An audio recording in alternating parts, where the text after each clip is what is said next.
In the last episode, we took a look at these stories under the theme of animism, belief that all the creatures in the nature have their own soul, and when abused by humans, they can in turn take the grudge and revenge back. But even in that rather sombering world, there is one animal that would always loyal to their humans. Man's best friend, dogs. Of course, Korea has the notoriety as the dog-eating nation, which has been criticized and laughed at in the Western culture numerous times.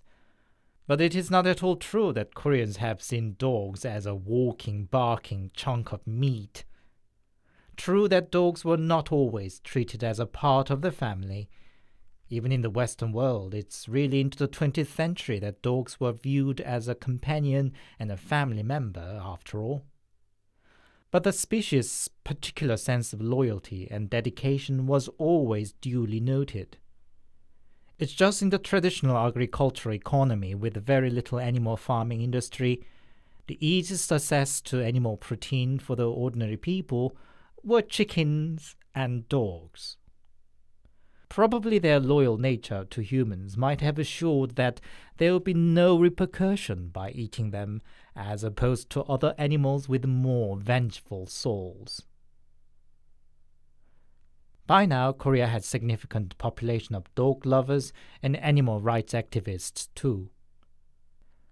As with most other aspects of its culture, here too, modern Korea has the wide spectrum of opinions because of its history of a rapid modernization, from those who sees dog meat as the delicacy, to those like dogs but still think an animal can't be treated as equal to people, to those who insist that these loyal animals need even more rights and protection as they can't demand it for themselves. The 4 stories you are going to listen to today will suggest those different and varied perceptions of dogs in Korea over the time. But you will also notice all of them are regardless based on the appreciation of the loyalty of the animal. 4 allegedly true, strange stories about dogs from Korea. As always, handpicked, translated, and narrated by your host, Anthony.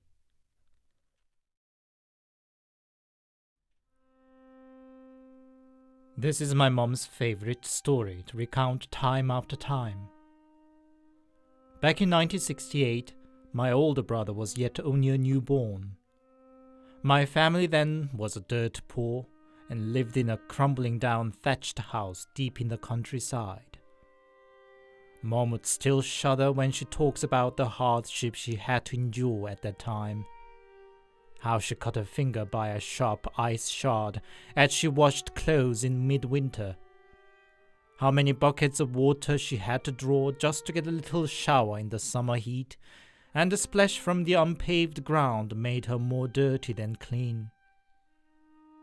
The whole country was poor then, but that particular little corner was totally deserted from any modern conveniences. Dad was traveling around to make some money, and one evening, their 19-year young mom, newborn baby, my brother, and a mother-in-law, my grandma, were darning clothes under a candlelight as usual. What was unusual was the dog in the yard. Usually calm and lazy dog seemed strangely tense from the early evening, and then started sprinting from one end of the yard to the other, over and over, and for over 2 hours into the late evening. It wasn't just an excited dog jumping around, but desperate and almost mad, almost bumping into the fence kind of running. It didn't growl or bark, but she could hear, even inside the room, the hard panting, the rush of the run, and its nails scratching against the ground when turning around at one end of the fence. Both Grandma and Mom felt something was amiss and kept quiet all evening. But after a couple of hours of listening to the dog sprinting to and fro, Grandma finally had it enough. What the heck is wrong with that doggy? It exhausts itself to death. Grandma was a tough cookie who was never fazed by all the hardships her life had thrown at her. She grabbed a long umbrella in her hand and opened the door to the yard.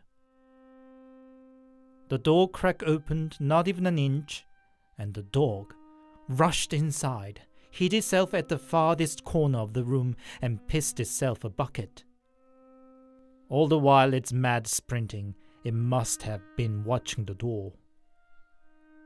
The dog piss was all over in the tiny room, and Mom snatched her baby off the floor.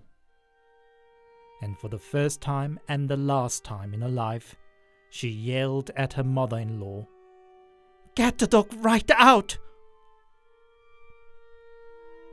As I said, my grandma was tough, and even tougher in law to my mom. Her long, hard life forced her to become hard. She treated my mom mercilessly, and my mom never rebelled against her. I still remember from my childhood Mom kneeling on the ground begging for Grandma's forgiveness all evening long when she got furious for some reason. Such was the dynamic of their relationship. But on that strange day, she sensed that she had to sacrifice the dog, otherwise her baby would get harmed. So she demanded to Grandma, "Get the dog right out!" Even before Grandma could react to that, the dog, as if resigned, got up and dragged itself out into the darkness of the night. Grandma silently locked the door, and for the rest of the night, it was absolutely quiet outside. Next morning, the dog was gone without a trace, apart from the passage it had created on the ground during its desperate sprinting back and forth.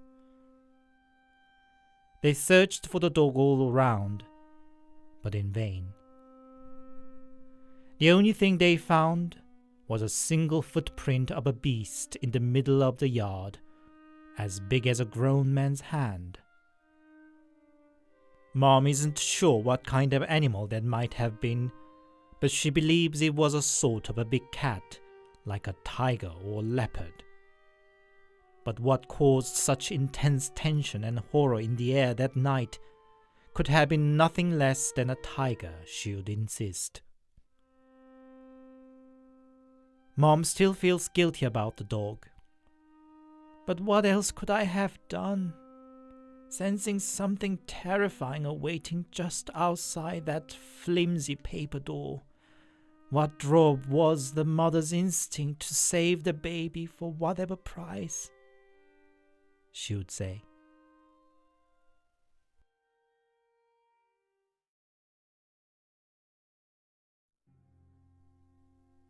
A story from a friend of my grandma's. She and her husband lived with her family for a long time after their wedding. They were financially strained and had a hard time to find a place of their own. One day they finally found a house on offer on much lower price than the usual market price.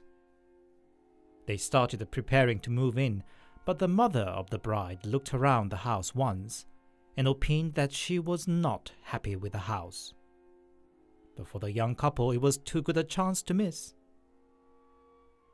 On the day of moving, the mother presented them with a brown puppy of Sapsal breed.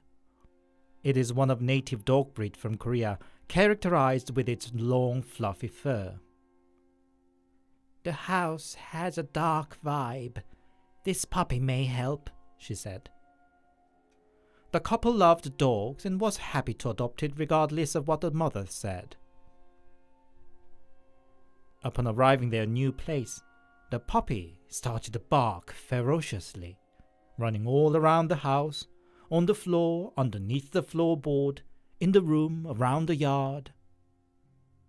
The couple couldn't understand what was up with the dog, but after a round of barking around the house, it got quiet again, and they unpacked their things. But the puppy would still bark into nothing occasionally. It would follow around the wife as normal, then suddenly have a barking fit. Or sometimes it barked at the husband returning from work. The wife didn't think too much of it, except if her new neighbors might complain about the noise. About a month into their life in the new house, a neighbor visited and commented looking at their dog. "People don't say Sapsar dogs can fight off ghosts for nothing. I think your dog is doing its work here." Apparently, all the other people who had moved into this house before the couple left in a matter of days. The couple digged around if the house came with a history and found out that the place used to belong to a shaman. But one day, shaman's husband left her for another woman. The shaman got so mad that she'd do everything to curse the adulterer. She put up strange poles and tree branches wrapped with flags around the house and seemed praying day and night. Not 1 year later, her husband came back, only to hang himself on the tree in the backyard. The shaman didn't even bother to take him down, but packed her things and disappeared. Since then, nobody seemed to be able to live in the house. Even the soldiers during the Korean War didn't seem to want to occupy it. Learning it all, the young wife could not dare to let her puppy out of her sight. Over the time, the dog's barking fit had gotten less frequent and reduced to occasional growlings only. Any visitor to the house who was remotely spiritual called the dog legendary. When the dog died at the ripe age of 13, the couple cared and buried its body as if it were a human.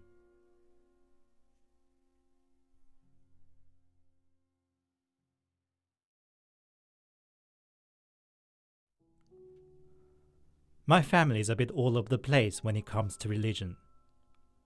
My dad is from Catholic background, mom is a Buddhist, my sister is Protestant, and I'm a skeptic myself. One day I asked mom, out of passing curiosity, how she came around to believe in Buddhism. Her answer was much more amusing than anything I had anticipated. My mom grew up in a tiny country village.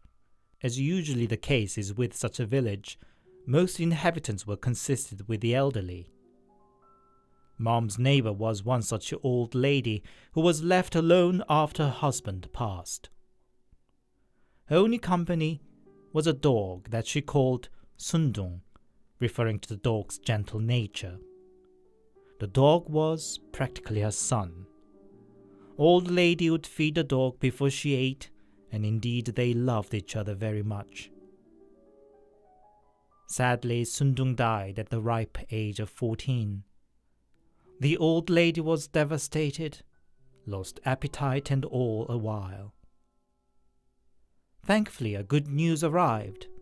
That old lady's elder son, who lived out in a bigger town, was expecting a son as his third child. Coming from the patriarchal generation, that was indeed a welcome news after only 2 granddaughters, which perked her up. She eagerly waited for the arrival of the grandson. When the grandma and grandson finally got to meet, it was obvious the baby took liking of his grandmother instantly.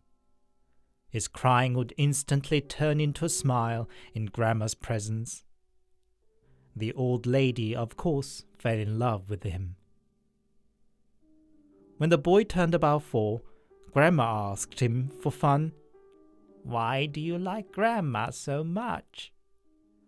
The boy's answer was anything beyond what she expected. Because you took so good care of me before I died. Called me Sundung, cuddled me, and spoiled me, didn't you? So I love you, Grandma." Old lady was surprised and probed further what he meant, and the boy said, You were so sad when I died. I was too, so I came back to make you happy again." Apparently, this story converted my mom to Buddhism and made her believe in reincarnation.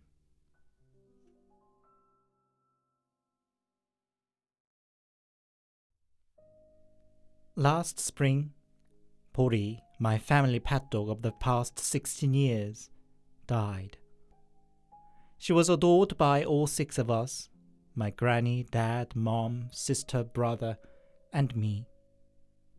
Her death brought us a hard time, from normally hard and an emotional granny, sensitive mom, dad who would not forget to get some leftover meat and bones for Bori whenever he happened to dine out with his friends and colleagues, to my sister who first brought Bori to the family. To be fair, her death wasn't a surprise considering her age, but she was in a very good health with no visible sign of the age. So much so our vet used to compliment us for having taken so good care of her.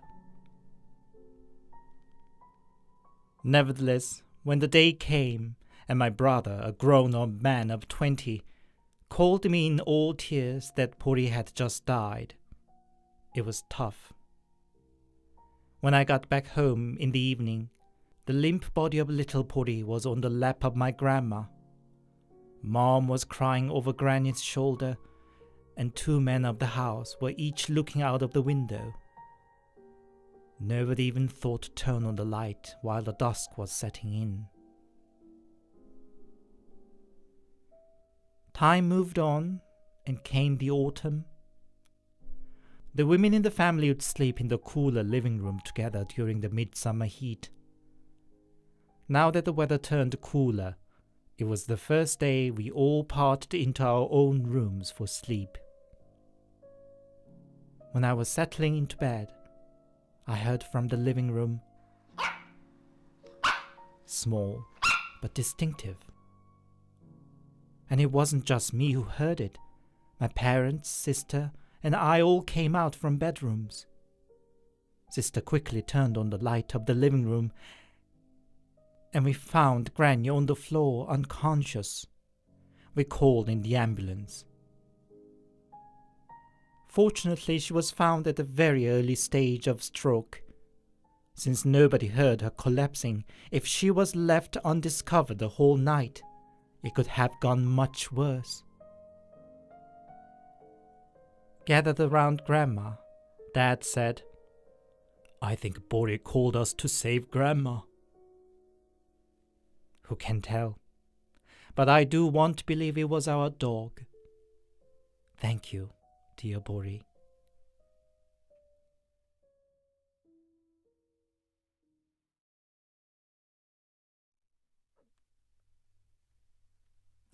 Hi, it's Anthony here, and thank you very much for your listening.